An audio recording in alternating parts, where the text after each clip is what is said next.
Guys, welcome to this channel. So let's go straight to our video, guys.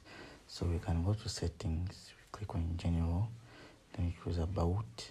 So you can see the iPhone. I'm using iPhone 8 plus, iOS version 16.5.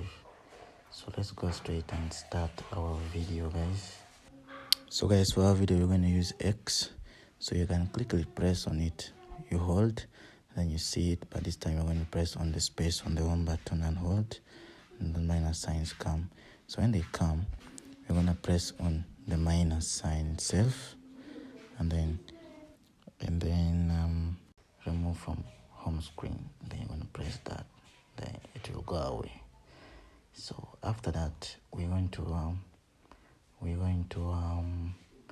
scroll to your left, left. Yeah, we go to app library, and then when you reach app library, you're gonna look for the app X. So it's there, then you press on it and hold, and then you click on add to home screen.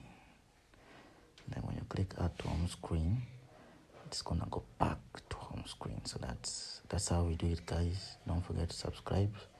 Thanks for watching my video. We will link up next time. Bye bye.